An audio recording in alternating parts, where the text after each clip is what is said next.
বিনা হিসাবে জান্নাতে যেতে চাই, যদি চাই তো দুইটা কর্মসূচি পালন করা লাগবে।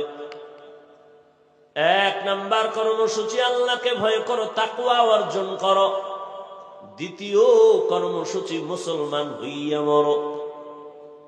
আল্লাহ বলেন আমার হক আদায় করে ভয় কর। সাহাবায়ে কেরাম নবীরে বললেন, ইয়া রাসূলুল্লাহ, আল্লাহ কত বড়? এটাতে বলাই যায় না কত বড় কত বড়। কয় তুমি প্রশংসা করো, বড় বড় বড় বড় বড়। দুনিয়ার সবাই যদি আল্লাহ কত বড়ই বয়ান চালায়, লেখক কলম দিয়ে লেখে, বক্তার বক্তব্য শেষ হয়ে যাবে, কলমের কালি শেষ হবে, পাতা শেষ হয়ে যাবে। ও আল্লাহর বান্দা, আল্লাহর বরত্ব শেষ করা যাবে না। আল্লাহ কত বড়? কয় সীমাহীন আমার আল্লাহ বড়। এক কথায় জানাই দিলাম, আল্লাহু আকবার। আল্লাহ সবার থেকে, আল্লাহ সবার থেকে বড়। আল্লাহ এত বড়, ওই আল্লাহর হক আমরা দুর্বল বান্দারা তো কখনো আদায় করতে পারবো না। নবীও বললেন ঠিকই তো, আল্লাহর হক আদায় করা কোনো বান্দার দ্বারা পরিপূর্ণ সম্ভব না। নবীও টেনশনে পড়ে গেলেন, পেরেশান। জিবরাইল আমিনকে আমার আল্লাহ পাঠায় দিয়েছেন, যাও আমার নবীর সান্ত্বনার বাণী দিয়া দাও, ইত্তাকিল্লাহা মাস্তাতাতুম, আমার হক আদায় করে ভয় করা লাগবে না, বরং বান্দা তার সাধ্য মতো আমি আল্লাহকে ভয় করবে। এই ভয়ের নাম তাকওয়া। এই ভয়টা থাকে অন্তরের মধ্যে। যার মধ্যে ভয় আছে তার নাম হলো মুত্তাকিন। আল্লাহ বলেন আমি কোরআন দুনিয়াতে পাঠাবার একমাত্র কারণ হুদাল লিল মুত্তাকিন, মুত্তাকিনদের হেদায়েতের জন্য। মুত্তাকি কারা? আল্লাহকে ভয় করে যারা, ভয় থাকে অন্তরে। তবে এটা জন্মগতভাবে নেওয়া যায় না, অর্জন করা লাগে।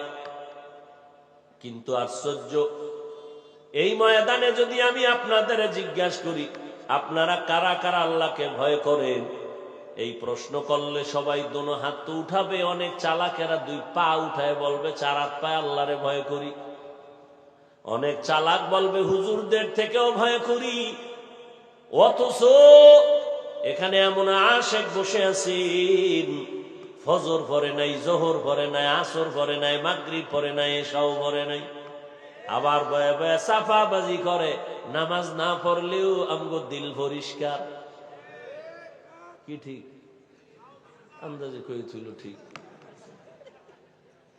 কয় ভাই দাওয়াত? আলহামদুলিল্লাহ। কয় তোমার বাড়ি? কয় নওজুবিল্লাহ।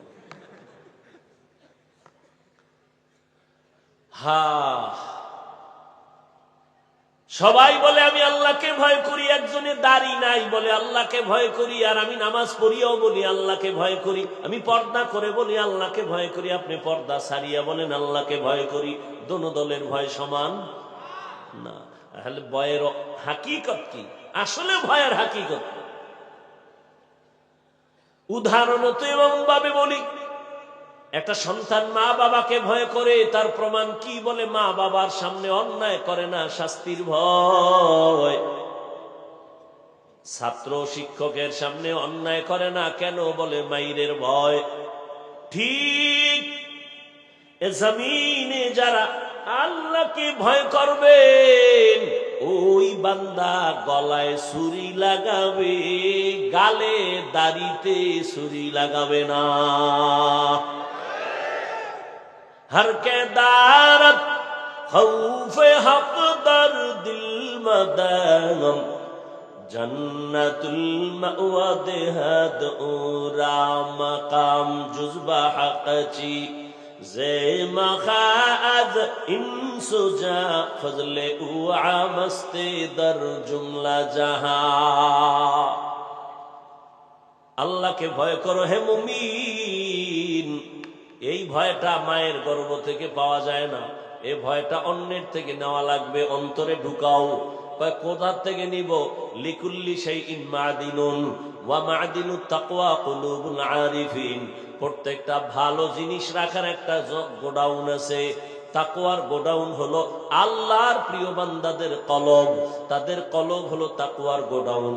তাদের নেক নজর লাগাও, নেক নজর যদি লেগে যায় অন্তরে তাকওয়া চলে আসবে। আল্লাহর ভয় যখন আসবে, মরিয়া গেল তোমার দ্বারা আর গুনাহ হবে না, আল্লাহর আযাবের ভয়। রে নবীর উম্মতের দল, পয়গম্বর মূসা আলাইহিস সালাম জামানার নবী, এলাকার মানুষগুলাই অভিযোগ দিল, ও পয়গম্বর, আমাদের এলাকায় একটা যুবক সন্তান আছে, বড় সন্ত্রাসী কর্মকাণ্ড করে, জালেম জুলুম করে। কি চাও? চাই আল্লাহর কাছে বদদুয়া করবেন। কয় পারবো না। তাহলে আপনি করেন, একে দেশান্তর করে দেন, এই এলাকায় যেন না থাকে। মানুষ অতিষ্ঠ, সবাই কান্না করে ওর ভয়ে। জুলুম করতে করতে সীমাহীন জুলুম করে ফেলল। মূসা নবী চলে গেলেন। ওই সন্তানের মা বাবার থেকে অনুমতি নিলেন। মা বাবাও এত অতিষ্ঠ, চায়, বলে যান, এই সন্তান আমার দরকার নাই। ও যুবক, কেমন সন্তান হইলি? আজ তোমার চেহারার দিকে তাকাইয়া মায়া লাগে না, চেহারায় কোনো উজ্জ্বলতা নাই। মোবাইলে গুনাহ করে করে চেহারাটা নষ্ট করে ফেলেছো। মা বাবার দোয়া নিতে পারো না। কি পরিমাণ মায়ের গালি দিছো মোবাইলের কারণে। মায়ের সাথে বেয়াদবি, বাবার সাথে বেয়াদবি। এই মোবাইলকে কেন্দ্র করে কত ছাত্র শিক্ষকের সাথে বেয়াদবি করেছো। আল্লাহ না করুন যদি এখন তুই মরিয়া যাও, মা বাবা পর্যন্ত মনে মনে খুশি, কারণ আমার সন্তানের চরিত্রটা এত খারাপ, মানুষের সামনে মুখ দেখাইতে পারি না, মইরা গেছে ভালো। একটু চিন্তা করো যুবক বাবা, এমন কপাল লইয়া কেন দুনিয়ায় জন্ম নিলি? যে আজ তোর চরিত্র এত খারাপ কেন, যে শিক্ষকেরাও তোরে দোয়া দেয় না, চায় তুই মইরা যা। মা বাবায় মনে মনে চায় তোর চরিত্র এত খারাপ, তুই মরে যা। এমন জীবন নিয়ে কেন জন্ম নিলি রে যুবক? অথচ তোর মতো কত যুবক এখনো আছে জীবনে মাদ্রাসায় পড়ে নাই, স্কুল কলেজে পড়িয়াও দাড়িওয়ালা নামাজ পড়ে। সত্য কথার সাক্ষী দেওয়া আসেনি? মনেরে বুঝাও, তুমি কেন পারবা না রে বাবা? তোমার মতো যুবক র‍্যাব, আর্মি, পুলিশ, বিডিআরের চাকরি করে, 5 ওয়াক্ত নামাজ পড়ে, তুমি কেন পারবা না? তোমার মতো যুবক তাকায় দেখো, নদীর মধ্যে মাছ ধরে, নামাজ ছাড়ে না, তুমি কেন পারবা না? তোমার মতো যুবক জমিনে কৃষি কাজ করে, নামাজ ছাড়ে না, বলো তুমি কেন পারবা না? রাস্তায় গাড়ি চালায়, নামাজ ছাড়ে না, তুমি কেন পারবা না? RAB, army, police, BDR, doctor, professor, engineer, 5 বেলার নামাজ পড়ে, ব্যবসায়ী, ব্যবসা করে, হালাল ভাবে, মিথ্যা বলে না, নামাজ ছাড়ে না, দাড়ি কাটে না, বলো বাবা তুমি কেন পারবা না? তোমার কপাল বুঝি মন্দ, গুনার কারণে আমার আল্লাহ বেজার হয়ে গেছে। ওই যুবক মূসা নবীর সামনে মা বাবা স্বীকার করলো, তারায় দেন হে নবী। এই যুবকের হাতে পায়ে রশি লাগাইয়া এলাকার থেকে বহু দূর এক এলাকায় লোক দিয়ে তারে ওখানে ফেলে দেওয়া হলো, এলাকায় যেন আর না আসে। ওই এলাকায়ও যখন আবার সেখানে জুলুম শুরু করেছে, ওই এলাকার মানুষ তারে বাইদা হাতে পায়ে রশি লাগায় পাহাড়ের গুহার মধ্যে ফালায় দিছে। এখনো রুহুটা আছে। সন্তান এখন একা, চতুর্দিকে জঙ্গল আর পাহাড়। ওই যুবক একা একা শুয়ে শুয়ে কান্না করে, রশিও খুলতে পারে না। মুহূর্তের মধ্যে কেমন আমার মালিকের কুদরত, ওই জাহান্নামী গুনাহগার জালেম যুবকটা অসুস্থ হয়ে গেল। ও যুবক, তোমার হায়াত যদি ধরে নাও 60 বছর তুমি বাঁচবা, অর্ধেক চলে গেছে, বাকি অর্ধেক বাঁচবা, কিন্তু পঙ্গু হইয়া বাঁচবা। কারণ বাকি দিনগুলো বাঁচার জন্য তোমার চোখের পার্স ভালো থাকা লাগতো, তুমি মোবাইল দিয়া পার্স নষ্ট করে ফেলেছো। দুনিয়াতে আরো কিছুদিন বাঁচার জন্য তোমার হাতের শক্তি লাগতো, মোবাইলের দ্বারা হাতটাকে নষ্ট করে ফেলেছো। পঙ্গু হইয়া বিছানায় কান্না করবি, চোখের পানি মোছার কাউকে পাবি না রে বাবা। ও আল্লাহর গোলাম, দুনিয়ার রং তামাশায় আর কত তুমি দৌড়াইবা? জীবনে তো কম দৌড়াও নাই, মনে চাইছে পার্কে যাবি দৌড়াইয়া গেছো, মনে চাইছে মেয়েদের নিয়ে আড্ডা দিবি দিছো, আর কত এখনো কি তওবা করবি না রে বাবা? আমার আল্লাহরে কি তুই দুর্বল মনে করেছো? আমার আল্লাহর কোরআনটা কি মিথ্যা মনে করেছো?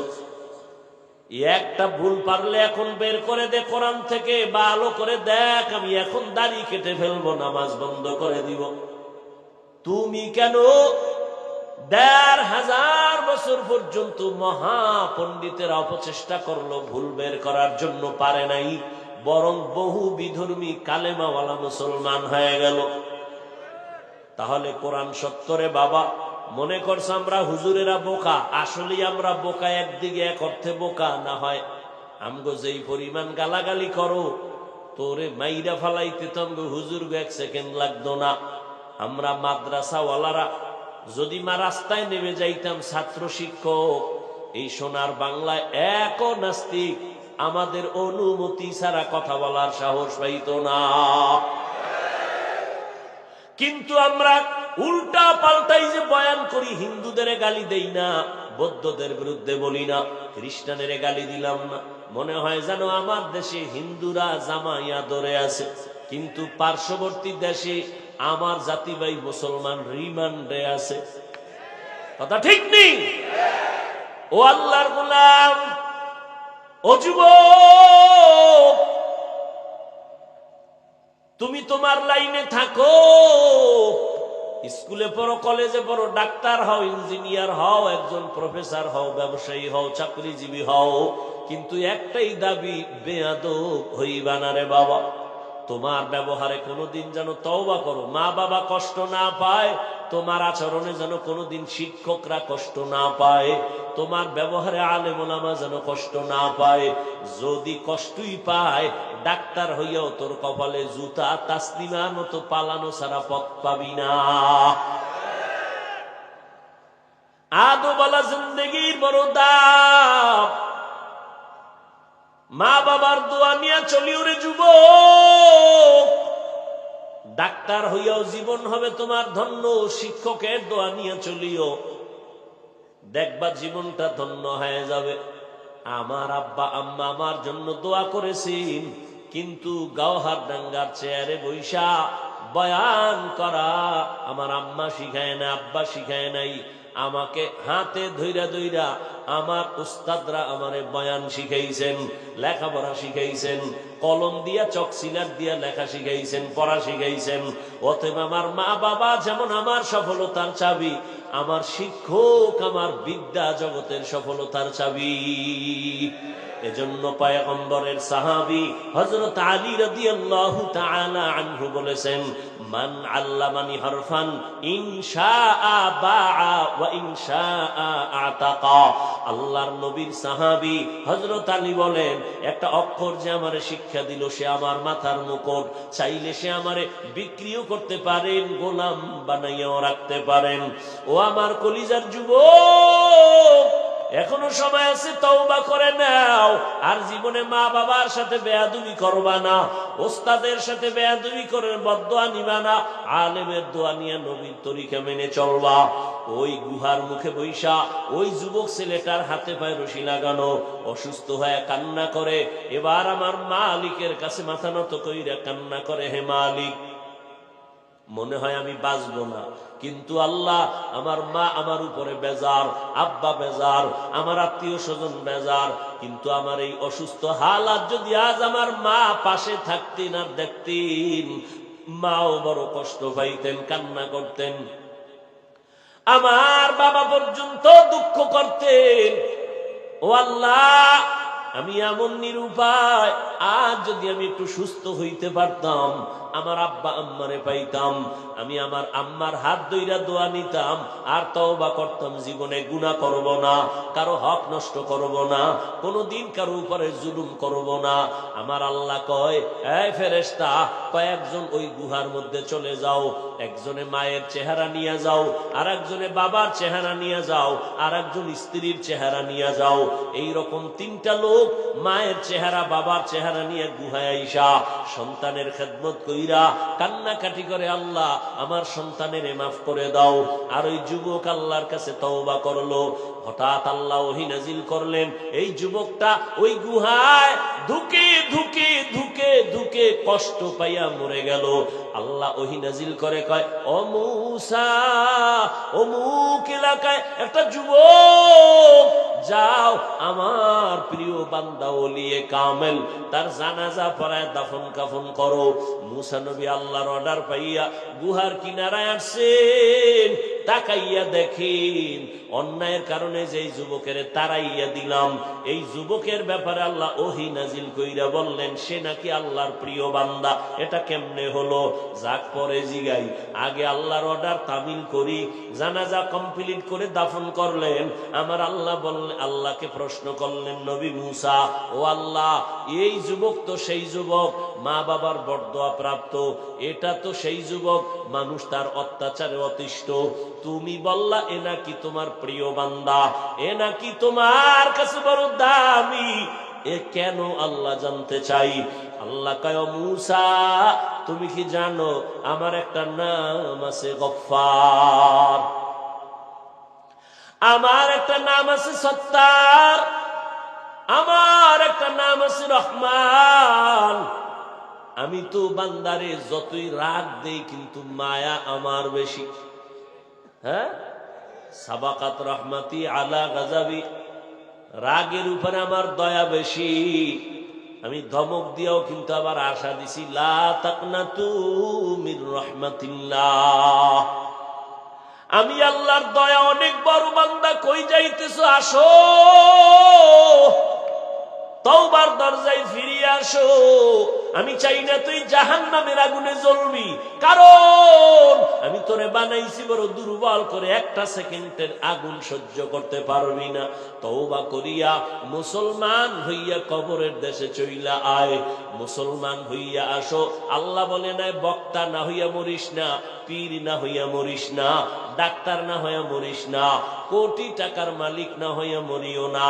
আল্লাহ বলেন তুই পীর না মুরিদ, টাকাওয়ালা না গরিব, তুমি আলেম না মূর্খ, জানার চাই না, আমি চাই তুমি বলবা তুমি মুসলমান কিনা। মুসলমান হইয়া মরো। এজন্য আমাদের আকাবিরিনরা বলেন পীর হওয়া সহজ, বক্তা হওয়া সহজ, একজন মুসলমান হওয়া বড় কঠিন।